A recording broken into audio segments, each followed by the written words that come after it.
All right, well, it looks like our live feed is running. People are still going to be joining for a few minutes, but I think we'll get started. Thank you so much for joining us today for our first conversation in a three-part webinar series titled Beyond Earth Day. My name is Marky Miller. I'm a volunteer organizer here in Toledo, Ohio with the Lake Erie Bill of Rights.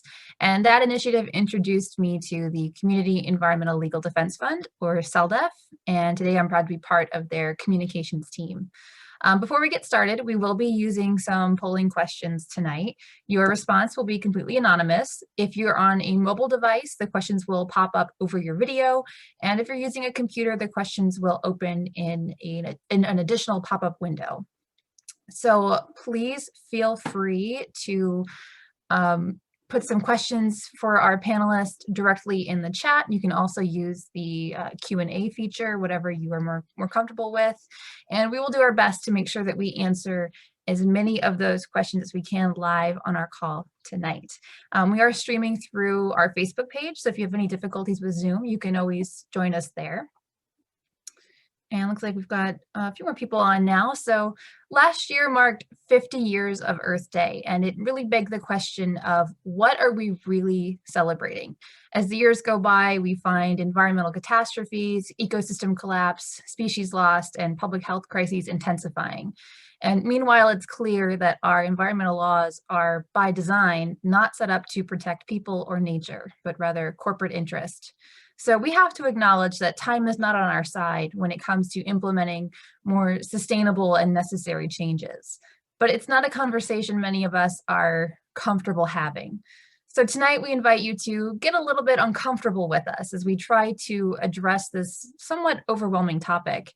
And we know it's difficult, and we at CELDF certainly don't have all the answers, but we feel it's important to acknowledge that we can't continue to pretend we're making progress with or simply by implementing renewable energy infrastructures or greenwash recycling plants or Green New Deals as they currently stand. If we don't explore the problem, we start asking ourselves some tough questions, then we can't envision new solutions. So let's embrace some of that discomfort and challenge common ideas that are centered around Earth Day actions and policies dressed up as environmental progress. This year, we're halting the feel-good celebration and recognizing the pitfalls embedded within the environmental movement in order to see things differently and take on some new actions. So on behalf of CELDF, thank you for taking the time to participate with us tonight. And with that, let's get things started by introducing our awesome panelists tonight. And while I do that, I'm also going to launch our first question. So you can take your time to fill that out. Remember, everything will be completely anonymous if you want to respond in those. So tonight I'm honored to be joined by my colleagues and three dedicated CELDF organizers, Michelle, Chad, and Ben. Michelle co-led an effort to successfully protect her community of Alexandria, New Hampshire, located in the Abanaki region of the Missiquoi tribe, from industrial wind turbines through a right to Sustainable Energy Ordinance in 2014. She joined CELDF as a community organizer in 2015 and has continued to expand the community rights movement throughout New England by running a community rights state constitutional amendment 3 times since 2016 and assisting local lawmaking efforts, including the first New Hampshire right to a healthy climate law and a first in the nation law securing freedom from religious identification. Chad is a Pennsylvania organizer for CELDF. He joined the staff in 2010 after working with Envision Spokane on a Bill of Rights protecting neighborhoods, workers, and the environment. He then moved on to assist in New England, working with communities in Maine and New Hampshire to protect their environment. And he now lives and organizes in Pennsylvania, assisting communities to engage in rights-based organizing on issues ranging from environmental protection to prisoners' rights. And last but certainly not least, Ben Price. Ben has nearly 2 decades of organizing experience across the country to challenge state and federal legalization of corporate assaults against people and nature.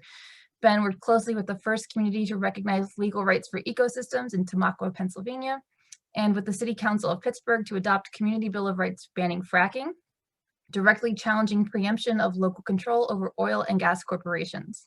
Ben also authored the book, How Wealth Rules the World, Saving Our Communities and Freedoms from the Dictatorship of Property, which won the Independent Publishers 2020 Silver Medal. So thank you guys for being here with us tonight. See, we're still getting a few polling questions in, so I'll make those live and share the results in just a minute. And I want to start with this question. It's not directed to anyone in particular, so feel free, anyone who would like to answer or respond. But Earth Day is associated with some major environmental policies that have historically been regarded as the ultimate form of protection in this country. So has big environmental legislation like the Clean Water Act and Endangered Species Act gone some distance to actually protect ecosystems, or have they been failures?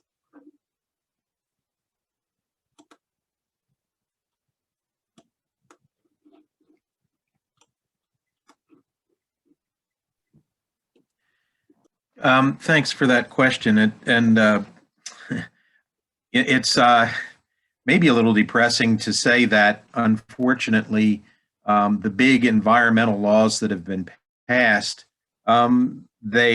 certainly things would be worse if we didn't have any regulatory environmental laws in place. But the question is, have they actually protected the environment? Have they done what their titles suggest they would do? So the Clean Water Act, is our water clean? Generally, not just the water outdoors, Lake Erie, for instance, and our rivers, our streams, our groundwater, they are not clean. To test them is to find all kinds of pollutants in them.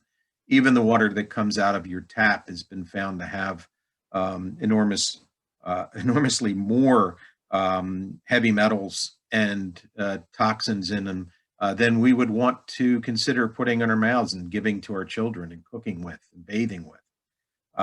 So when we look around and we see that the environment is in crisis, that we have a large species die-off unlike anything that has happened in many, many millions of years, really.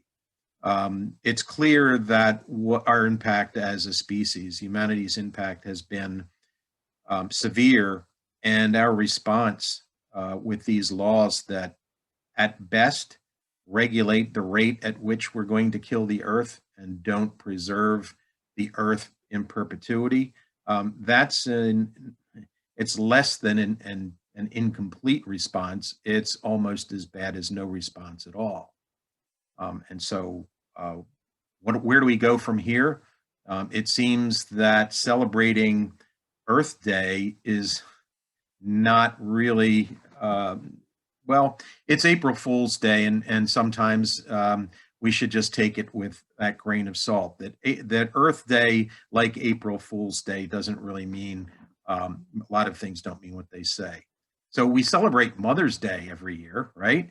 And it doesn't mean we only love our mothers one day out of the year, but when it comes to Earth, Mother Earth, it really comes down to just that, where we shouldn't be celebrating so much as commemorating what used to be. I mean, that's really what it comes down to.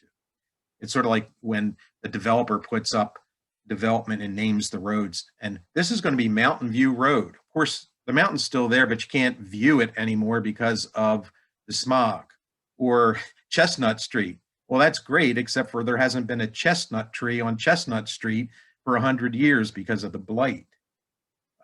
So environmental protection, as it's been put together so far, I'd say, has been a scam. And there's a lot more to say about that. Yeah, I think too that environmental protections, like Ben said, things could be a lot worse, for sure. And at the same time, I think that the environmental protections, as they're so called, actually generate more harmful chemicals. So take BPA, this idea that once it was known to the public how toxic and harmful it is, what do? Now that there's awareness, there's a lot of public pushback. So they change the chemicals. They say that it's BPA free, which gives the impression that their products are now safe. But then you find out that, well, now they're using BPS, which is actually more toxic than BPA.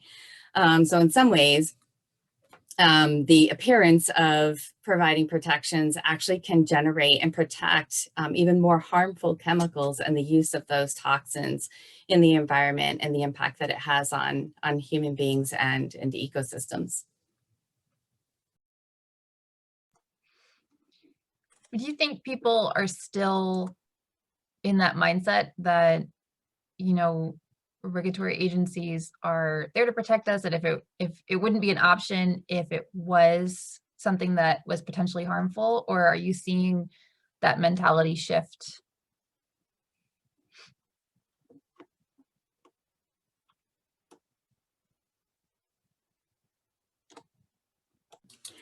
I think in some ways, personally, I'm seeing it shift.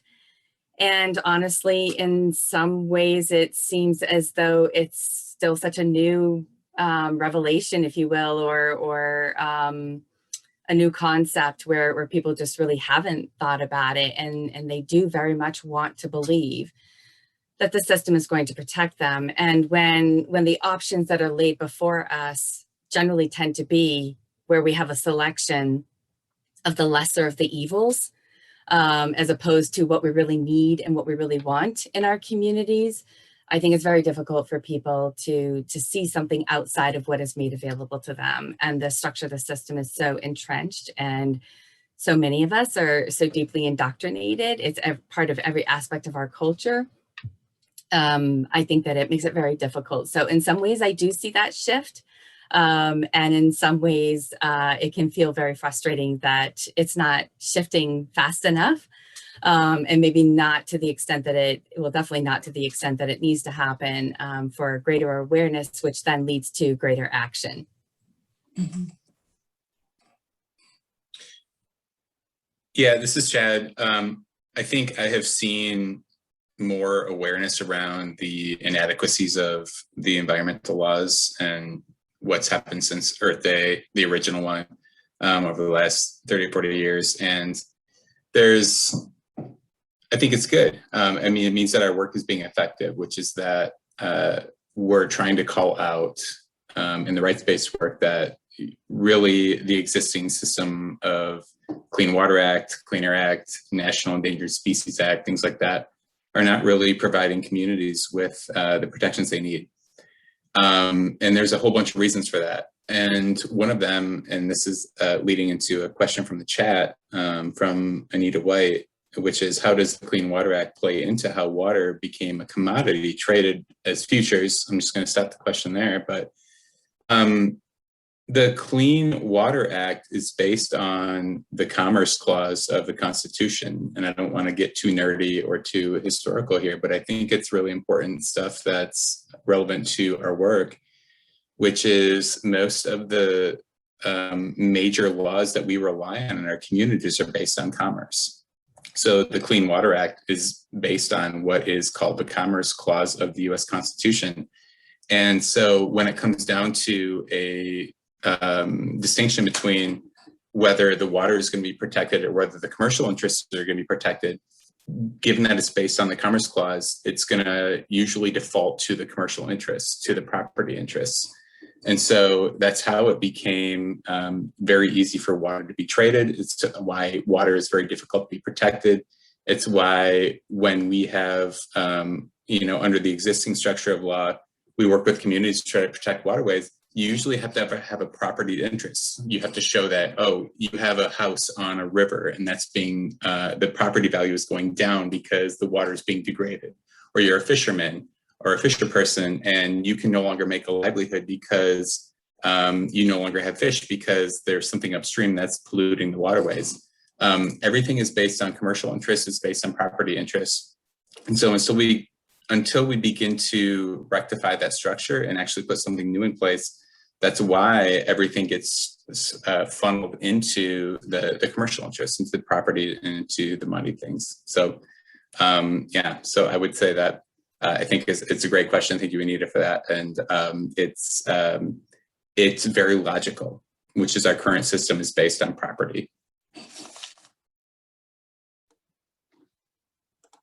Well, I think part of the reason that we wanted to start this series ahead of Earth Day, besides being able to align with April 1st was so that we could encourage people to move towards Earth Day this year a little more mindfully. And so could you guys speak to what kind of actions and events people are going to be called to participate in Earth Day, and what value or impact those have? So what kind of things are we traditionally encouraged to do in order to celebrate Earth Day? And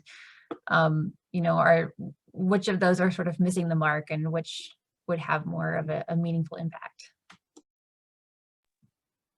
I think it's fine that we put aside a day to be more mindful than we are other days about our impact on the natural world. So we're going to have folks that will have different celebrations, different events, probably handing out lots of literature. I don't know if they're doing parades and so forth, but I'm old enough to remember being around when the first Earth Day was celebrated. And I was in high school. And we had a fairly progressive teacher who took us outside into the yard around the school. Interestingly enough, they were taking down some very old trees at the time and were expanding, I think, the basketball court or something like that. So we went down and we counted the rings on the tree and thought about how long that tree had grown there, how long it had taken to get to that size. It was a pretty enormous tree. And it was shocking to think, and maybe it was just that act of going out and looking at the dead tree and counting those rings and imagining that it was around a lot longer than I certainly was at that younger age, and longer than anybody I knew. And now it was gone. And the trade-off was for a basketball court, or we already had one, but I don't know, a bigger one. So celebrating the day, and if it actually evokes thought and introspection and then action, sure, great, let's do that. That's fine. I think the action part's what's needed. The problem being, as Chad was pointing out, we have a system of law that tells us that everything will be commodified pretty much, and that all of our laws the federal laws dealing with environmental, not protection, but regulation of destruction, that's all going to be based on the ideas of commerce. Property and commerce, monetizing nature is very problematic, and finding other solutions are very important. The problem is that we have all of these regulatory laws, and then on top of that, we have preemptions that are placed on state and local governments by the federal government that tell us that we can't regulate and protect nature more strictly than these laws allow. State laws generally tell us this is the maximum amount of protection that's going to be afforded, because otherwise it would interfere with commerce. That's where we run into a problem. It's actually illegal to protect nature at this point.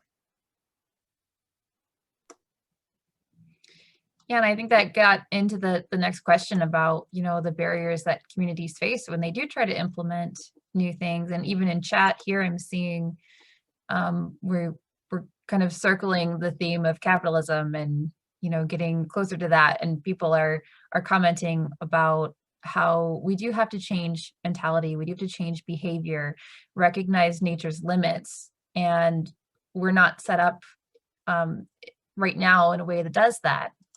And to me, I think that's where the discomfort comes in, and recognizing that it's not just about coming up with a new law, but realizing that we may also have to change our behavior, change the way that we live.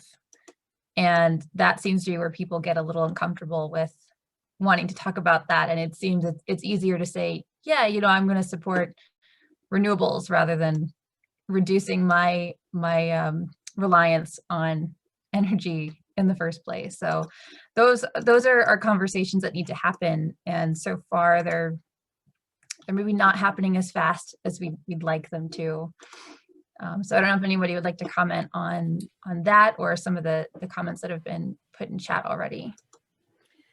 Yeah, actually, I was really intrigued by this comment regarding, industry and we're encouraged to advocate for renewables, which is industry, instead of the natural communities that we depend on for life. And I mean, this is how I got involved with CELDF in my own community in this region here, which is sort of the central western part of New Hampshire. And there are ridge lines here. And those ridge lines were targeted by 4 different global corporations for industrial wind projects. And so we would have had within a 15-mile radius more than 125 500-foot tall industrial wind turbines. They're now proposing 600- and 700-foot tall turbines in places because they have to go higher and higher to attempt to get more what they call viable wind. So industrial wind in particular was the catalyst, this threat in my own community, understanding the impacts. We had to become experts, essentially, understanding the impacts that it was going to have on human and animal life, water quality, erosion, in essence, blasting the very carbon capturing ecosystems in the name of, reducing carbon emissions. It's just asinine. It doesn't make sense. It's a joke, but not a funny joke, right? The joke's on us and the ecosystems. So yeah, recognizing that it's still industry. It's somebody else making those decisions. It's somebody else controlling every aspect of that entity or industry, outside of the very people that are most impacted by those decisions, which are not just the human beings living in the communities, but everything that makes up that community, all of the ecosystems, whether it's, plants, flora, fauna, animals, every aspect. And who will be the voice for those that don't have a voice. So our community definitely bumped up against that whole regulatory system, the capitalistic aspect of it, and came to realize that there was no solution within that system. There was not a way to say no. We were told that you're going to get it, and we're only going to talk about a limited amount of aspects that all have to do with the permitting process, right? That rubber stamp approval process. So yeah, you have to find a way out. And sometimes what we're finding most of the time actually is the way out is not necessarily what is perceived to be appropriate, legal, all those kinds of things within the eyes of the law. And so the question becomes, do you follow unjust laws just because it's what's quote legal? And that process of legal will have you focus on the letter of the law and not liberation and the freedom and the necessary protections and power shift that needs to happen to the local level in order to really be able to be a voice, not only for ourselves as human beings, but primarily the ecosystems that we depend upon for survival.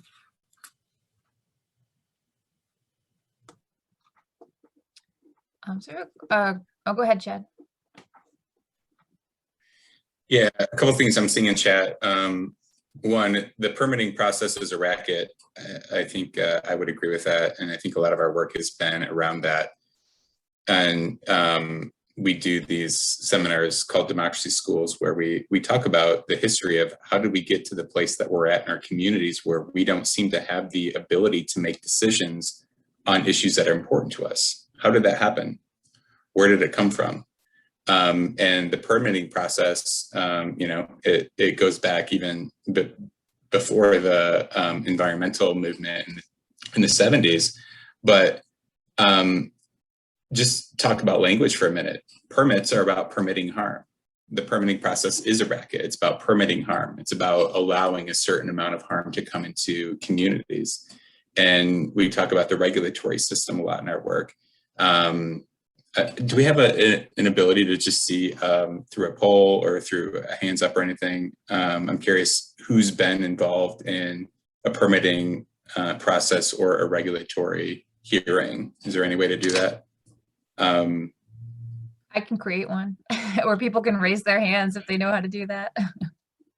No worries. Yeah. Point being that there is, we have these systems in place where we come out and expect the system to work in the way that we want it to. And it's called environmental protection. And we have Earth Day, and we have the Clean Water Act, and we have all these things. But the language we use is very debilitating. It actually takes power away from us. It's about regulating things. It's about permitting things, allowing things to happen. It's about us writing public comments to things. It's about coming out to hearings where we get to say things and they get to hear us, but is anything actually going to happen from that stuff? So I think it's really important when we engage these discussions, how the language actually takes power away from our communities and from our own activism as well. And so there was another comment in chat: does awareness lead to action? I'm not sure. Maybe. I mean, if we're aware of what's actually happening in our communities and we know what it is we don't want, it may lead us to action. But is the action actually getting us into a place that's going to get us the desired outcomes? Is it going to get us to where we want to go? And I think that's the question that we're trying to get at with this series, is even if people are aware and they decide to take action, is the action that we're taking really getting us into a position to do what it is we want to do at the end of it?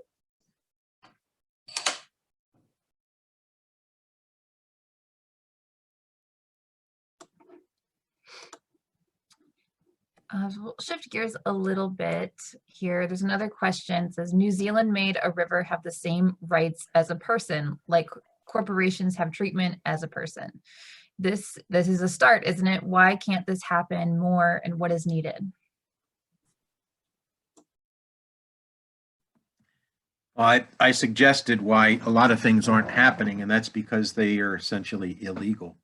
It's illegal to interfere with the process of making a profit for mining, for clear cutting forests, for taking tops off of mountains to get the coal. And it's all within the context of property, because property is a right under at least this country's law and a lot of others that emulate our system or the British system. That property is a sacrosanct right, and it's even protected more assiduously than human rights, civil rights. And so when we talk about establishing rights for nature, one of the stumbling blocks, especially here in the United States, and what we hear regularly from our critics and the opposition in the communities where, and there have been quite a few now, communities that have adopted the rights of ecosystems, rights of nature provisions in their local laws. But we hear the complaint that, well, that's going to interfere with and violate property rights. So if I own a piece of land and I want to use it to turn into a landfill, or I want to mine for minerals or frack for gas or whatever it is, and then there's a recognition of this ecosystem as having rights inherent to itself that are enforceable under law. What we hear, the concern is that the property owners, the landowners, are saying, well, my rights as a property holder are being violated. I can't use my property the way I want to, and that's a violation of my rights. It's a tough question to answer, because property is so held so high in esteem in this society. But I would want to pose a question back to those saying, well, what about my property rights? And ask if they ever did have a right to use their property in a way that harms others. It's okay to own a knife. It's your property. There are certain things you're not allowed to do with that knife because it would violate other people's rights. The same goes for a plot of land.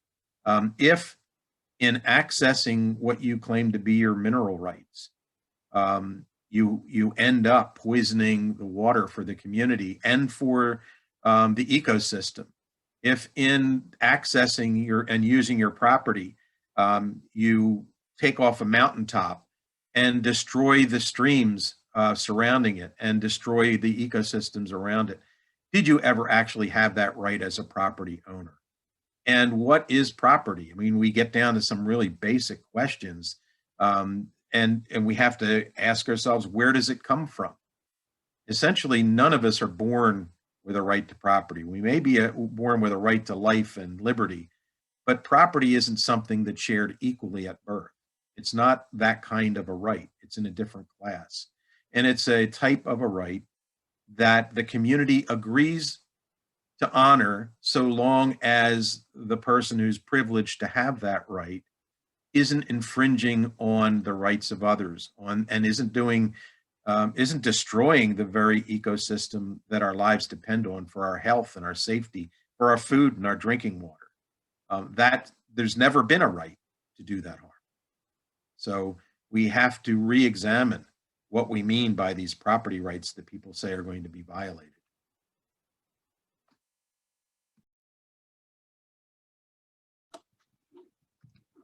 For the next question, I'm also going to present the question to the panelists, but put a poll up for people to participate in as well. So just to start off, can policies like the Green New Deal halt the ongoing global climate crisis?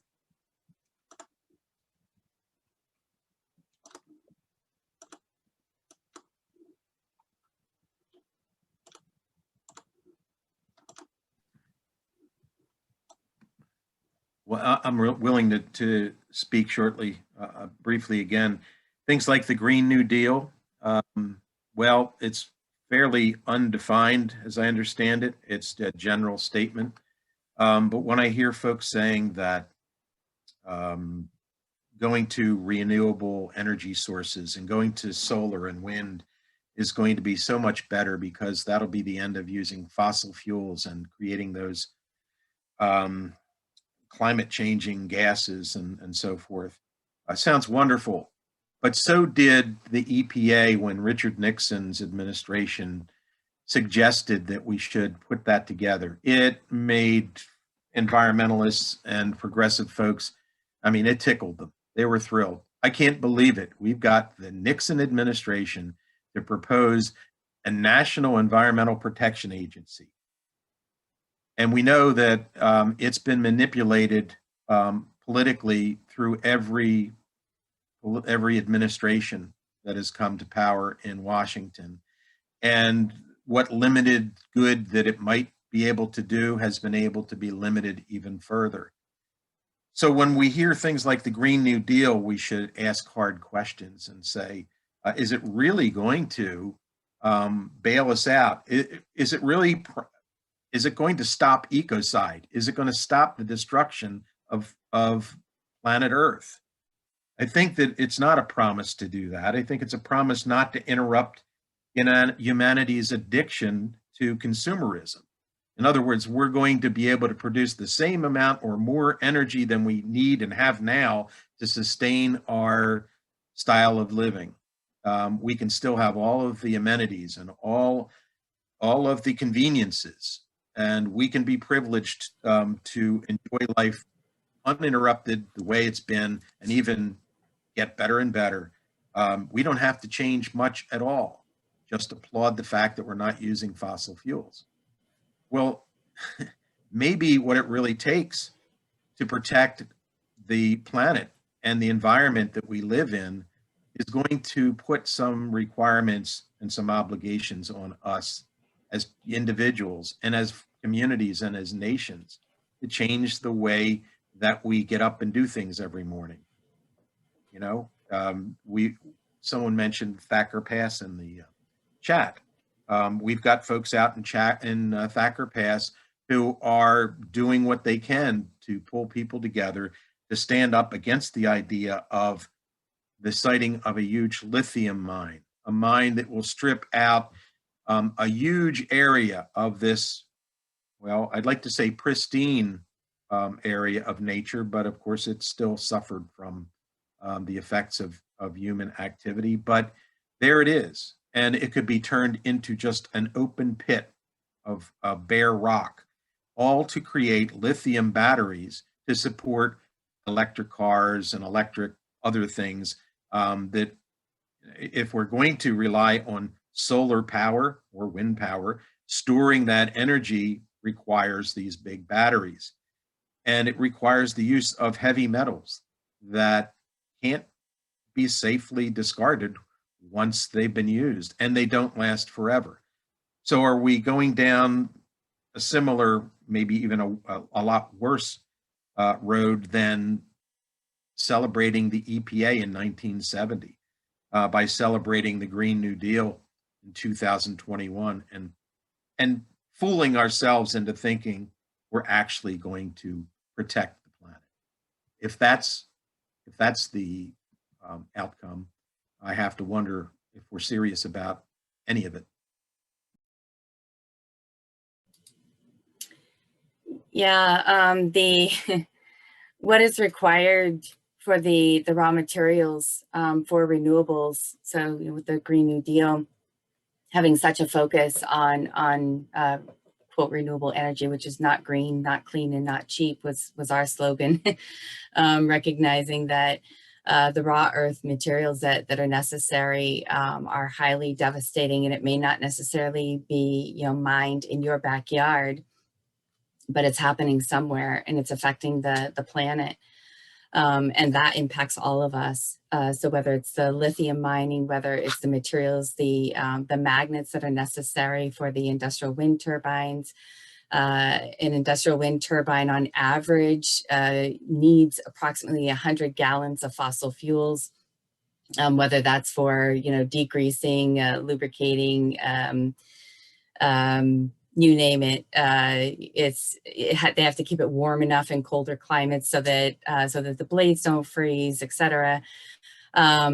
It's just doesn't stop. And then to what Ben just mentioned around, what do you do with them after they've exhausted their lifespan? Their lifespan is not very long in the big picture of things, especially when you weigh that against the amount of damage that is caused, not just in the manufacturing and the production of those renewable energy sources, but then when they've exhausted their lifespan, pretty much most of the materials in an industrial wind turbine are not able to be reused, in the blades in particular. There's some sort of a fiberglass resin chemical mix composite. And I mean, some places have managed to get a little creative and make playgrounds out of them. Other than that, they are literally digging up huge swaths of land in some places in the Midwest, and they're just burying them. There's just nothing else to do with them. And so if you're talking about, they say 40-year lifespan for a typical industrial wind turbine, realistically, it's more like 20, maybe 25. And I mean, any of these things, they aren't really the solution, not for the environment, not for the communities, not for our usage. And also to Ben's point, it's just perpetuating the endless production of more, just keep attempting to keep the same level of energy going through those wires so that we can maintain our comfortable lifestyles. And it really is going to take a shift in the way in which we think and in the way in which we approach what is need and what is want, and the impact that has on the natural environment that we all depend on. There's so much more to say around that. I mean, the same is true for solar panels, cutting down, huge areas of virgin forest to put in an industrial solar array that is going to be fenced in. It's going to completely change the wildlife impact. Again, the raw materials necessary to produce those panels, depending on how they function, sometimes they use a huge amount of water. There's just so many aspects. You're fencing that off. It's again, like enclosing the commons, if you will, from that very corporate capitalistic perspective. And it's not about how it most benefits the ecosystems, the communities, or the global existence of how, climate is being impacted, and biodiversity, ecocide. We could go on for hours, so I'll stop there. Well, unfortunately too, I think when you become the person or the group that wants to speak out and have those conversations and talk about the problems and the trade-offs with renewables, you're kind of villainized automatically, or you're working for oil and gas, or it has to be better than that. And so it can be hard to lead that conversation or even have that conversation, because we are just sort of entrenched in this idea of we'll do anything that's not rooted in fossil fuels. And even if maybe on the surface it looks that way, but then there's a lot more going on that is not generally seen. So yeah, if I could actually jump in on that. We were definitely vilified, and considered, well, then you must support fossil fuels. And one of the things that I think a lot of people don't understand about, quote, renewable energy is that it doesn't shut down any baseload energy plants, which are all fossil fuel. Baseload energy plants provide, well, I shouldn't say all fossil fuel, they're nuclear as well, but they provide that consistent energy. Renewable energy is very volatile. If and when the wind is blowing, you have a surge of energy going into the grid, and they have to try to figure out where to put it, how to get it into the grid so that it doesn't override the system, which means they have to shut down or back down the fossil fuel base load. And those types of systems were never designed to ramp up, shut down, ramp up, pull down. So it's very damaging on those fossil fuel systems. It wears them out sooner. It's much more expensive. It's much more damaging, meaning that they are more likely to crash, to have a fault, and to have an accident, if you will. More and more natural gas plants have to be put online in order to back up the increased demand for industrial wind and solar, industrial solar. So we're not actually reducing dependency on fossil fuels, we're increasing dependency on fossil fuels by increasing the demand for renewable energy.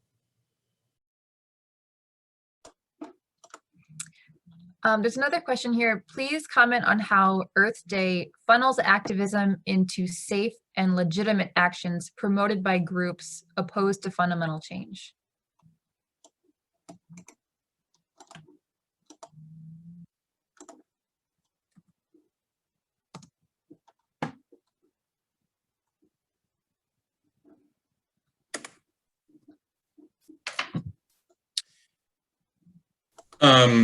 Yeah, I'm not sure how it funnels groups into things other than that I think has been discussed by Michelle and Ben, that it's about assuming that doing the same old thing is going to get us into a different place. And I think the whole point of the series that we're doing in CELDF, and not to get too abrasive about it, is that it's not working. And so it gets us into Earth Day, gives us an attempt to say, if we're aware, if we, there's other things called Earth Hour, like we shut off our lights for a day or an hour, things like that. I mean, there's 100 different things that if we do these individual actions, it's going to lead to better changes and to better environmental solutions within our communities. And I don't want to get too far into it, except to say it hasn't worked. And I'm super curious, for folks that may disagree with us, is Earth Day still a thing? Is it worth doing or celebrating? Has it been successful? Is there a reason to continue acknowledging it? If not, even just from our perspective, which is why we're doing this, to say it's failed. And we need something completely different. And that a voluntary, an individualistic perspective of how we engage with protecting what's important to us in our communities is important anymore. And how far are we willing to go to say, we're going to reject that if we think it's not been successful? And what do we want to put in its place?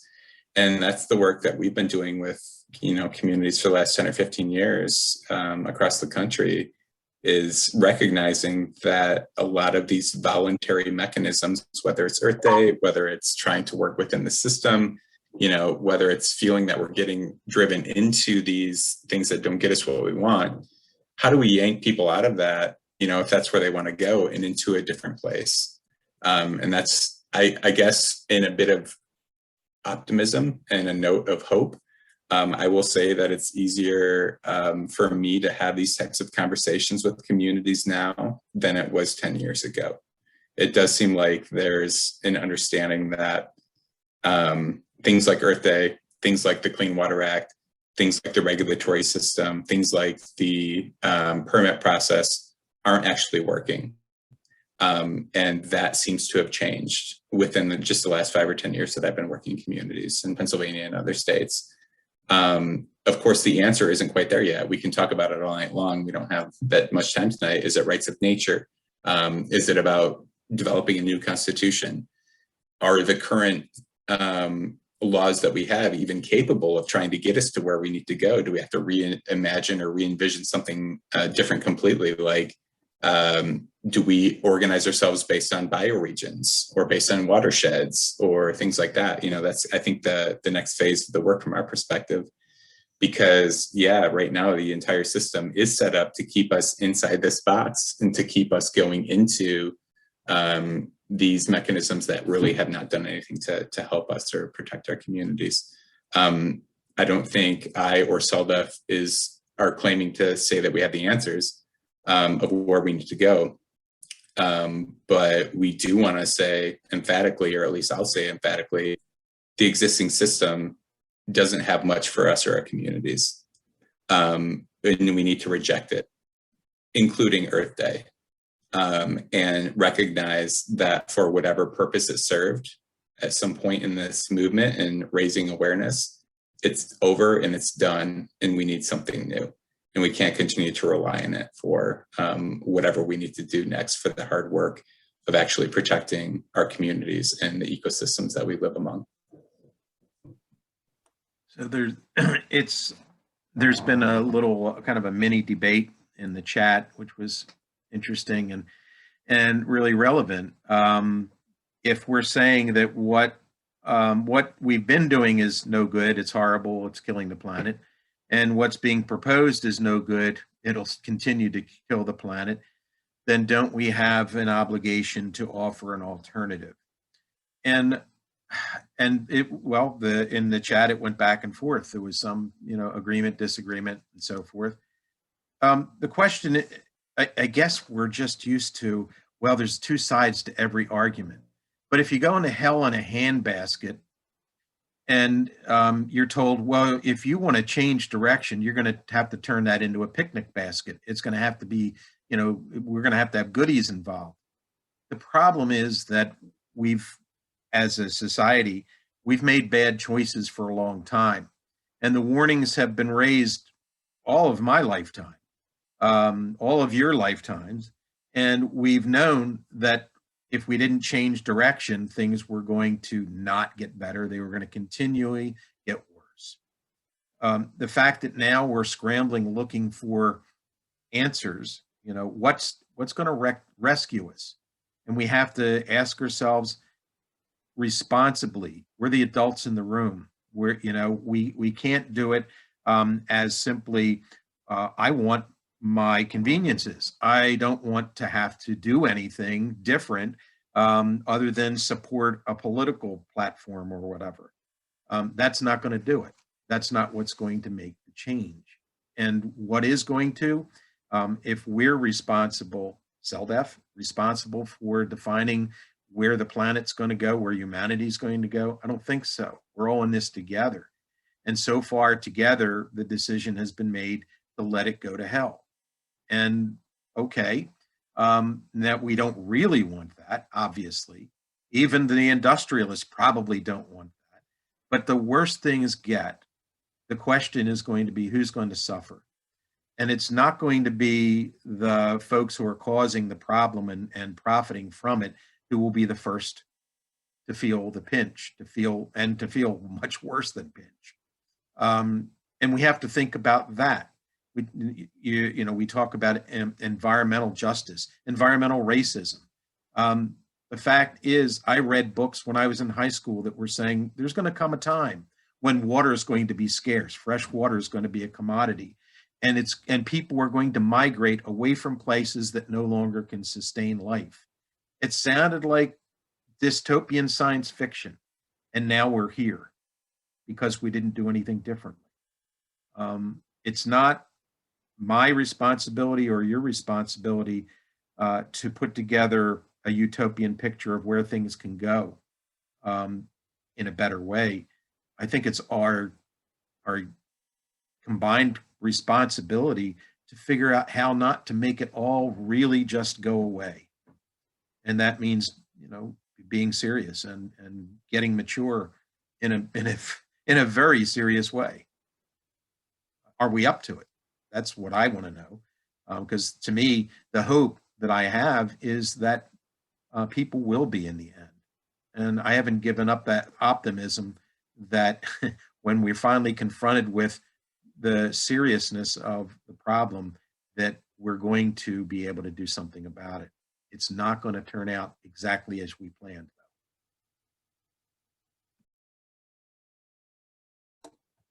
Yeah, it's actually been really great to see the discussion unfold in the chat, not just lots of questions coming in, but I think part of this was to encourage that discussion so that people can start having that and recognizing too that it's difficult when you start challenging those systems because you are told that it's not your place to make the new rules and everything that you come up with is going to have 10 reasons why you shouldn't do it.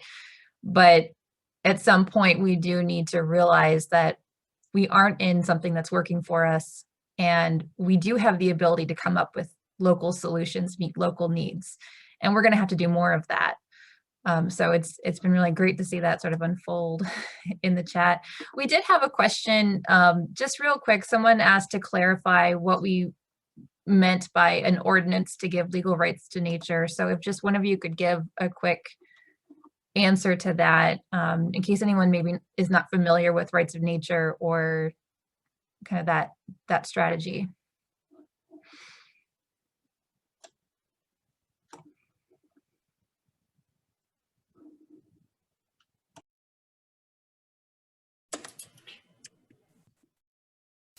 Michelle. I'm sure we can do this jointly.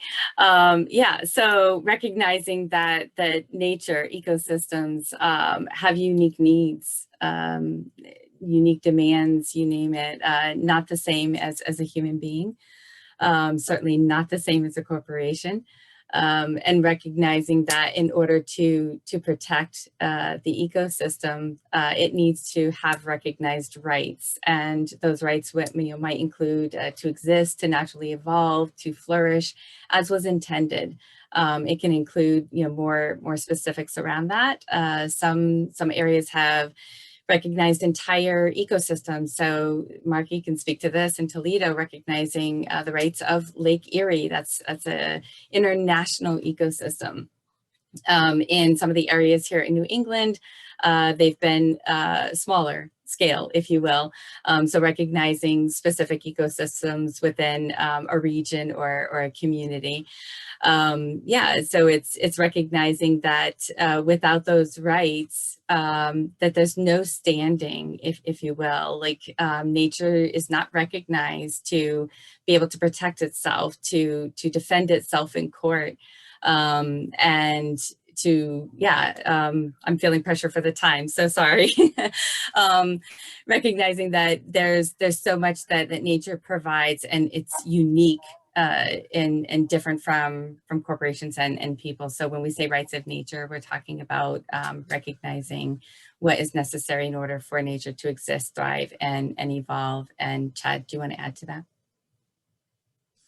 Yeah, thanks, Michelle. Yeah, I think when I talk about it with communities that are new to the rights of nature concept, there's a couple of different things. One is it's about using law to redefine and have a different understanding of our relationship to the natural world. Rights of nature frameworks when they're put into law, which has happened in Toledo with the Lake Erie Bill of Rights and dozens of other communities that we work with, not just in this community, but across the world. It's about recognizing that the law is not there just to make sure that humans are protected. It's about recognizing that the natural communities that humans live among are also protected and given the types of tools and things they need to exist and flourish, as Michelle said. So that's the basic legal standard.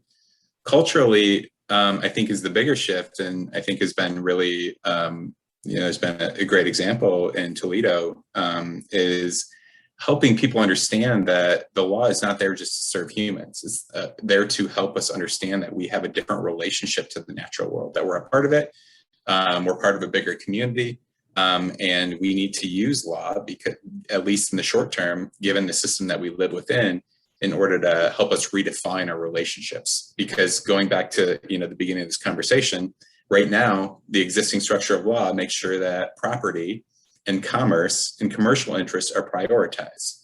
So how can we use law through rights of nature to say that actually ecological health and community health and safety and welfare, those are the highest priorities. That's what we're gonna put forward first, and that's what we're gonna make sure that we fight for. And then very, I know, it's gonna be two quick things, is what would that actually look like in court? What would it mean for that to happen? Right now, under the system of law, if you want to bring, for example, a suit under the Clean Water Act, you have to show that you have a property interest. Yeah, that your property values have gone down or something like that. Under rights of nature, it's saying that anybody that lives within the community, within the watershed, they can bring an action on behalf of the ecosystem itself. So not just on behalf of the person, it's on behalf of the ecosystem to make sure that the ecosystem's rights are protected. And then if you win, it's not about an individual, a person getting money or damages from that. It's making sure that the damages, any money that's gleaned from the lawsuit, goes back into restoration of the ecosystem. So it's about how do we take humans out of it and recognize the ecosystem as the thing that needs to be protected, and make sure that we as humans under this current structure of law are able to advocate for and be guardians for the ecosystems, but that it's not about us, it's about the ecosystem itself. So that's the quickest I can do, and I'm also recognizing the time. So I don't know, Marky, I would be super curious to see, for your perspective on that as well, given your experience with labor. Yeah, I don't know if I have enough time to get started on my thoughts on that. But it's not so much about what I think my rate of success is going to be, so much as being an advocate for the change I want to see, and just trying to get a new perspective, a new mindset, a new conversation going, and not just accepting, no, this is how it's been, or this is, let us handle it, let this agency handle it, these electeds handle it. You've been handling it, and I have no water. You've been handling it, and things are getting worse. And just getting people to get mad enough to get involved. So we'll save that for another webinar. I want to say thank you to everybody who participated in this. Thank you for being active in the chat, and hopefully this is just the start of a conversation that can keep going. I'd hand it over to our panelists for any final thoughts or comments that they want to make. Just one last thought, and there was a question in the chat about are we prioritizing nature rights over community rights in our approach now? And as I look at it, I think of people as being part of nature and nature being part of the community. It's not about prioritizing one over the other. It's about ending the fantasy that says human beings aren't part of the natural world. Thanks for everybody. Yeah, one of the things in the comments was this conversation around, it's very difficult to envision what we do want for our communities. Like what are the solutions? It is very difficult to envision that, and that's part of what I find most exciting about this work, is having those conversations with communities, individuals, and elected representatives. around, breaking out of the mold, brainstorming. What is it that you can actually envision to legalize within your area, and in protecting nature, and also protecting your community from the harms that come with all of the exploitation, basically using our communities, which includes our ecosystems. To Ben's point, we're not separate from that. So exploiting our communities to use them as resource colonies. So breaking out and envisioning, imagining what is possible, and not being confined by what we know.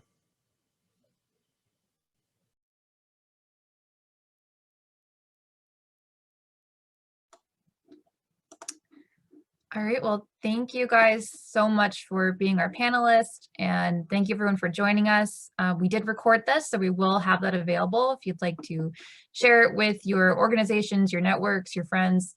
Hopefully, as we move closer to Earth Day, we can do so mindfully and try to insert these conversations along the way and see what actions we can bring out of that. Thank you, everyone, and have a great night.